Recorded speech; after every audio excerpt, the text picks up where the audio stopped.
Abrimos edición de domingo en A Vivir, que son 2 días Navarra. Lo hacemos echando un vistazo al panorama de la juventud en esta comunidad. Lo solemos hacer una vez al mes, ya nos tocaba, teníamos ganas además, porque el tema que traemos a portada en esta ocasión es un tema muy vinculado a la actualidad, lo va a estar más todavía dentro de unos días, ahora van a saber por qué lo digo, pero es un tema que en general, da igual la fecha del calendario en la que estemos, yo creo que siempre está de actualidad, el acceso al mercado laboral y las condiciones en las que se ejercen esos empleos por parte de los jóvenes. Y aquí normalmente surgen términos, trabajadores en prácticas, becarios. Queremos poner todo esto en orden y lo vamos a hacer gracias al Consejo de la Juventud de Navarra. Santi, muy buenas, ¿qué tal estás? Gracias. Santi, ¿qué tal? Muy buenas. Muy buenas. Santi viene como portavoz del Consejo de la Juventud de Navarra, con un tema, como he dicho, yo creo que siempre es peliagudo, ¿no? Cuando hablamos de los trabajadores en prácticas, de los becarios, la diferencia que existen entre unos y otros, la protección que tienen unos y otros. Es una cuestión que siempre está ahí, ¿no? Sí, y es un tema que muchas veces, como tantos otros, pero en este caso se da por sentado, ¿no? Que hay que pasar esta experiencia como un peaje para acceder al mercado laboral.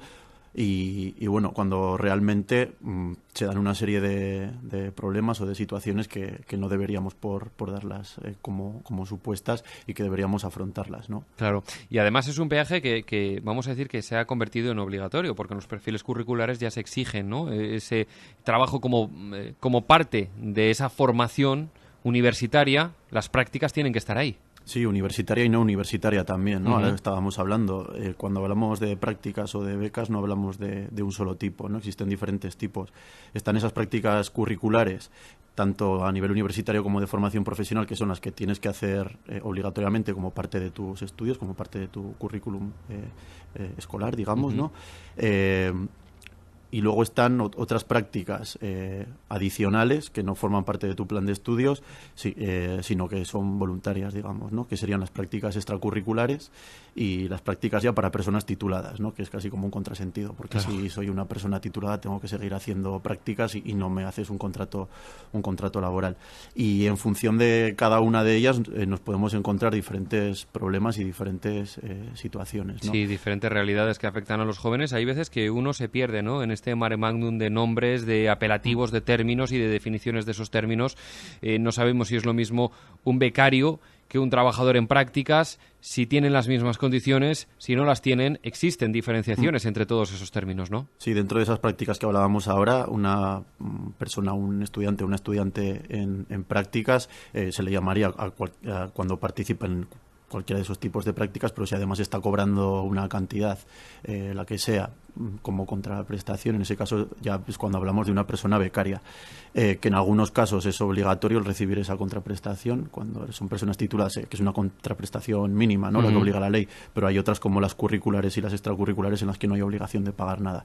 Y luego estarían aparte los contratos en prácticas, que ya es una figura diferente, en la que ya tienes que ser una persona titulada y ahí sí que tienes un contrato laboral y unos derechos laborales, que es uno de los problemas que nos encontramos en los convenios de prácticas, ¿no? Con las personas en prácticas o personas becarias, que no, por no tener un contrato laboral no tienen la protección de los derechos laborales que tendría una persona trabajadora con contrato. Y que en no pocas ocasiones están desplegando un trabajo equivalente al de muchos de sus compañeros en ese momento concreto, en esa empresa en cuestión, solo que a unos les acogen esos derechos laborales y a otros, a estos últimos, a los protagonistas de esta cuestión de la que hoy hablamos, pues no les protege. Ese es uno de los problemas fundamentales, porque el objetivo de las prácticas en sí es formativo, ¿no? Es lo que veníamos hablando también. Unas prácticas tienen un objetivo formativo, completar tu formación. En ese sentido, ya decíamos, una persona titulada, en teoría ha completado su formación, no tiene sentido que siga haciendo prácticas.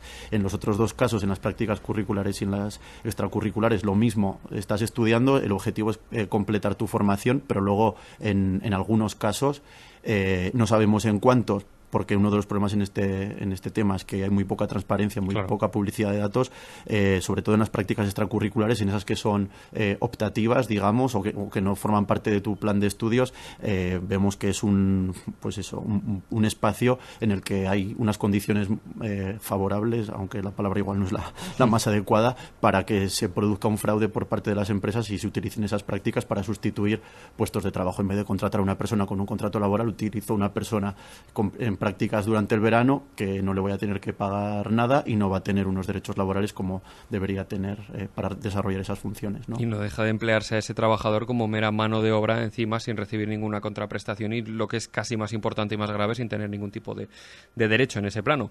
Por eso insisto que esta es una de las aristas que conviene conocer a fondo cuando hablamos de la realidad de las personas en prácticas, de los becarios y de este tipo de cuestiones. Cristina, ¿qué tal? Muy buenas, ¿cómo estás? Muy buenas. Cristina llega desde Eraldatu. Eraldatu es un sindicato, se circunscribe dentro de un gran sindicato en el conjunto del país, Estudiantes en Movimiento, y estáis trabajando, estáis indagando, estudiando, sacando conclusiones, por ejemplo, en torno a esta cuestión, en torno a lo verdaderamente importante que son o que tienen que ser las prácticas, ¿no?, para un estudiante posteriormente trabajador. Efectivamente, nosotras y nosotros desde nuestro encuentro estatal el pasado fin de semana, además de analizar todo lo que ha expuesto Santi de las problemáticas que supone ser estudiante y hacer unas prácticas, queríamos ir un poco más allá en el análisis que hacíamos y preguntarnos, ¿son formativas las prácticas? ¿Son necesarias para la formación? ¿Realmente las prácticas dan la capacidad a los estudiantes de insertarse en el mercado laboral en un futuro? Nos hacíamos una serie de cuestiones y de preguntas que veíamos muy necesarias ponerlas encima de la mesa. Y alguna de las conclusiones a las que llegábamos era que, al fin y al cabo, ser joven actualmente estaba suponiendo asumir un discurso de la precariedad, un discurso de estoy estudiando, tengo unas prácticas obligatorias, no me van a pagar, tengo que seguir viviendo de mis padres, y todo hila con la precariedad laboral y todo hila con la precariedad de vida que tiene la gente joven, no solo las estudiantes. Una especie de es lo que hay y es a lo que me tengo que ceñir, ¿no? Efectivamente, es bueno, pues es parte del currículum, pues bueno, lo tengo que aprobar. Y sí que es verdad que hay experiencias de prácticas que son favorables, porque ha habido alumnos que han aprendido, ha habido alumnos que... Pero poníamos un poco el ojo y pinchábamos mucho más profundamente diciendo, ¿es necesario que en una carrera humanas hagamos prácticas dentro de la formación como curriculares? Decíamos que no, que evidentemente sí que era necesario en carreras como enfermería, porque eso es las carreras que sí que se necesitan unas prácticas, pero nos cuestionábamos el cómo habíamos asumido un modelo de prácticas que probablemente igual no lo necesitábamos, porque toda la vida ha habido contratos en prácticas o periodos de adaptación en un puesto de trabajo, pero que sin embargo ahora estaba repercutiendo en que la juventud tiene que asumir, y las estudiantes tienen que asumir, que tienen que pasar un periodo muy precario de su vida no cobrando, o cobrando una miseria. 300 euros no es un sueldo, no te da ni para cubrir los gastos. Evidentemente. Tienes que seguir viviendo de tus padres, tienes que asumir ese discurso y no puedes hacer nada, ¿no?, porque es parte del currículum académico. Nos decía Cristina que hay experiencias positivas. Evidentemente, a veces nos quedamos con lo negativo cuando hablamos en torno a las prácticas, pero también hay otro lado de la moneda, también hay otra cara que es más sonriente, que son esas prácticas que suponen una experiencia positiva para quien las desarrolla. Es el caso de Inés. Hola, Inés, ¿qué tal? Muy buenas. Hola, muy buenas. Ya lo he presentado de esta manera, ahora no me Sí. puedes decir lo contrario. No. Ahora mismo está desarrollando prácticas en el Centro de Salud Mental en Answine, ella está estudiando trabajo social. Las cosas van bien. Sí, la verdad que estoy muy contenta.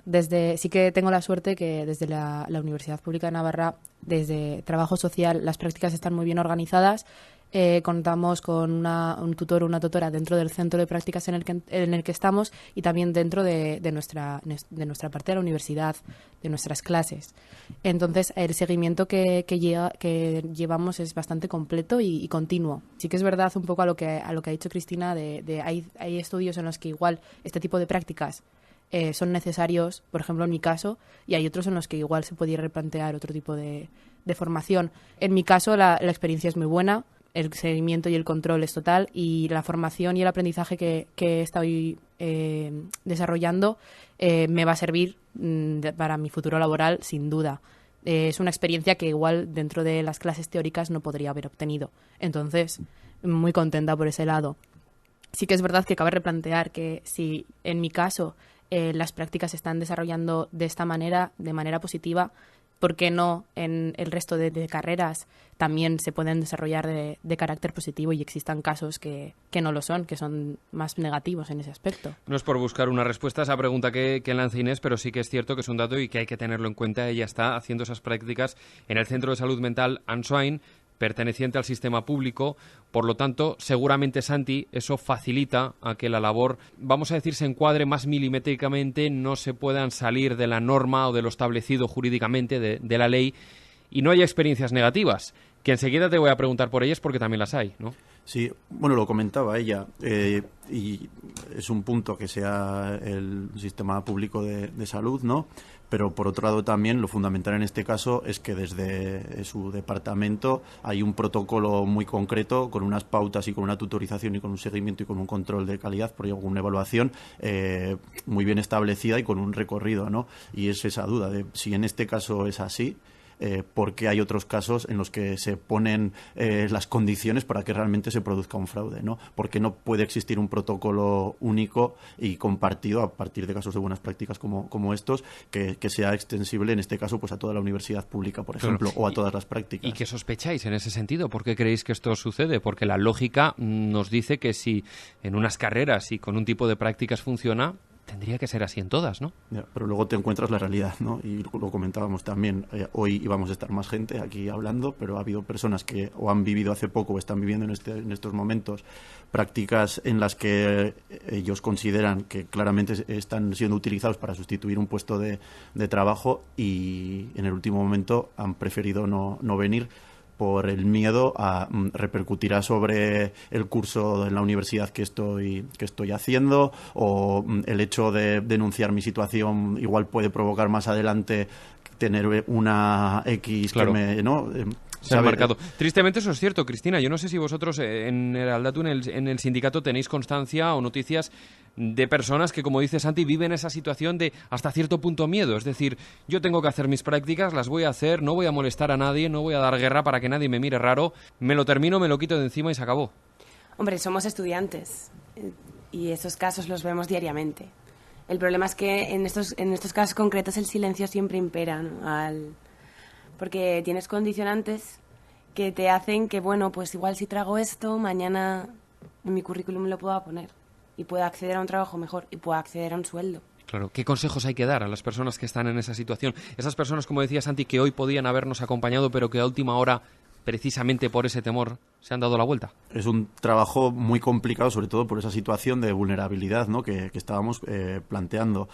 Sí que hay propuestas y experiencias en otros lugares, en Madrid, por ejemplo, de diferentes colectivos que han tratado de afrontar esta realidad, colectivos de gente joven, colectivos de estudiantes, sindicatos, con resultados positivos, pero con resultados positivos contados casi con los dedos de la mano. ¿Por qué? Porque quien se atreve a denunciar su situación, pues tiene que o ser muy valiente o tener, llamámoslo como lo queramos llamar, vamos a decir pero que tiene que tener una gran capacidad de decisión, ¿no? Para dar ese paso. Eso es, de dar ese paso y denunciar esa situación. Aquí en Navarra, como consejo, una de nuestras apuestas era primero poner este tema sobre la mesa y luego tratar de crear o facilitar, estamos en ello, ¿no?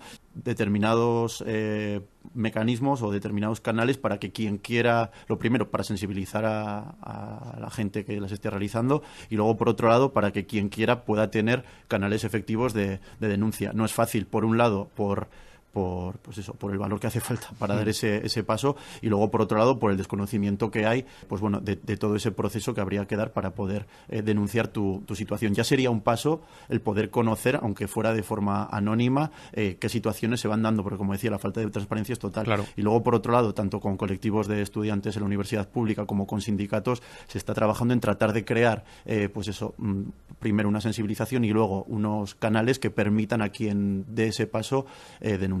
Y los canales no serían muy distintos a los que tiene que dar una persona que tiene un contrato. Lo que pasa que en este caso sí que sería mucho más complicado demostrarlo, porque tendrías que demostrar que realmente en esas prácticas no estás desarrollando unas prácticas, sino que estás sustituyendo un puesto de trabajo. Hay cómo hacerlo, pero no es del todo fácil. Claro, no es nada sencillo porque estamos hablando de cuestiones tan serias como el acceso posterior incluso al mercado laboral, el acceso a poder ganarse la vida haciendo lo que a uno le gusta, como es en el caso de Inés, que como decíamos antes está ejerciendo esas prácticas profesionales en el Centro de Salud Mental de Ansoain.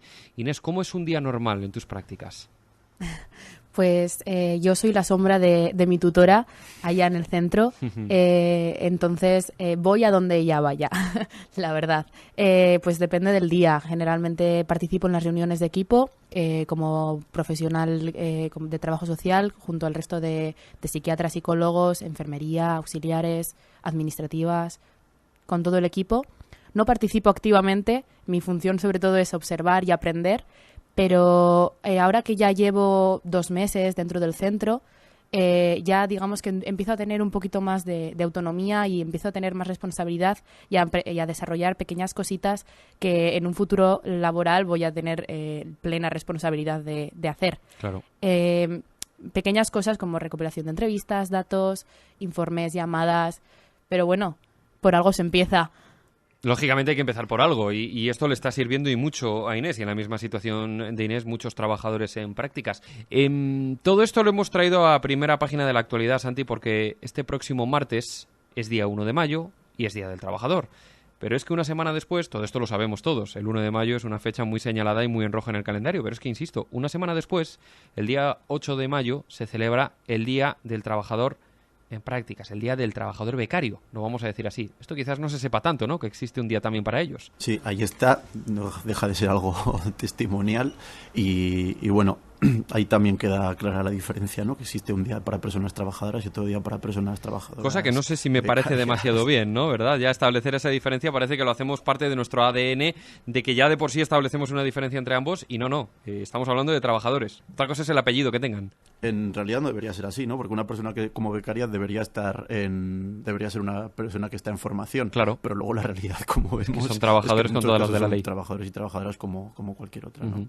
¿Eso cómo lo vais a, te iba a decir festejar, no sé si ponerlo entre comillas o quitar directamente ese término en el Consejo de la Juventud?